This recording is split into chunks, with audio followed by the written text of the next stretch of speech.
welcome back to Storytime. I am Flyleaf the Ice Queen, and I am here to read you a cozy winter story. But first, I have a question. Is there any activities that you like to do during the winter to keep you warm and snug and have fun inside your house instead of out here where it's frozen? Me? I like to stay inside and take some yarn and crochet. You make blankets and scarves and hats, and when I'm done with the project, I frequently have some extra yarn. So today we're going to read a story about what can be done when you have some extra yarn, by Mac Barnett and illustrated by Jon Klassen. Are you ready to get started?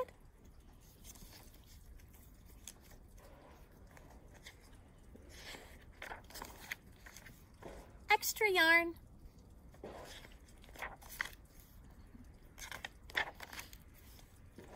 On a cold afternoon, in a cold little town where everywhere you looked was either the white of snow or the black of soot from chimneys, Annabelle found a box filled with yarn of every color. That sounds lovely. So she went home and knit herself a sweater. And when Annabelle was done, what do you think she had? That's right, she had some extra yarn. So she knit a sweater for Mars too, but there was still extra yarn. And when Annabelle and Mars went for a walk, Nate pointed and laughed and said, "You two look ridiculous." "You're just jealous," said Annabelle. "No, I'm not," said Nate. But it turned out he was.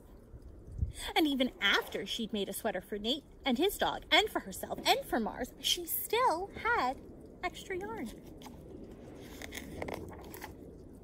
At school, Annabelle's classmates could not stop talking about her sweater. "Quiet," shouted Mr. Norman. "Quiet, everyone. Annabelle, that sweater of yours is a terrible distraction. I cannot teach with everyone turning around to look at you." "Then I'll knit one for everyone," Annabelle said, "so they won't have to turn around." "Impossible," said Mr. Norman. "You can't." But it turned out she could. And she did. Even for Mr. Norman. And when she was done, Annabelle still had extra yarn. So she knit sweaters for her mom and dad, and Mr. Pendleton, and Mrs. Pendleton, and for Dr. Palmer, and even for little Louis.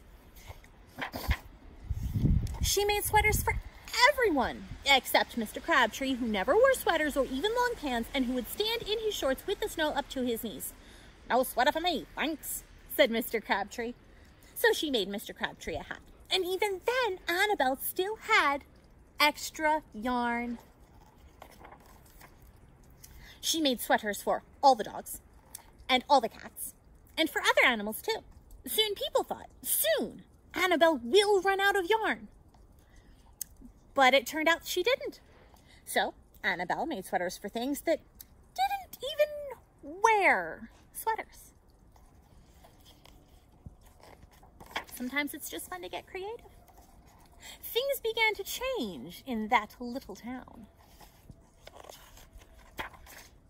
News spread of this remarkable girl who never ran out of yarn, and people came to visit from around the world to see all the sweaters and to shake Annabelle's hand.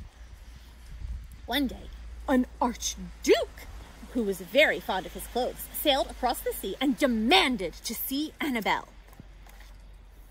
"Little girl," said the archduke, "I would like to buy that miraculous box of yarn, and I am willing to offer you $1 million. What do you think she said? "No, thank you," said Annabelle, who was knitting a sweater for a pickup truck. The archduke's mustache twitched. $2 million, he said. Annabelle shook her head. "No, thanks." $10 million, shouted the archduke. "Take it or leave it." "Leave it," said Annabelle. "I won't sell the yarn." And she didn't.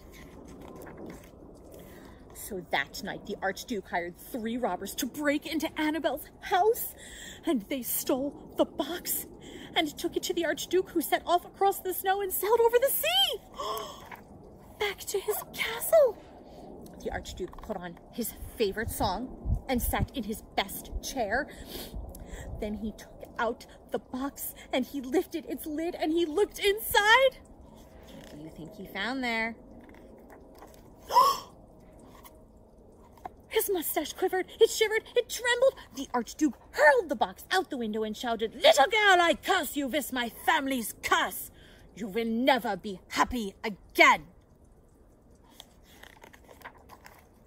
But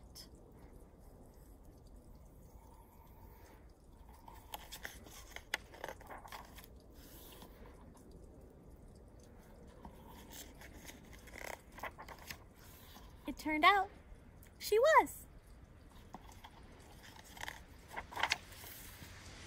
The end. I hope that you stay as cozy as everyone and everything wearing Annabelle sweaters. And I hope that you have a lovely, fun time in the snow until our next story time. And I can't wait to see you then. Goodbye, friends.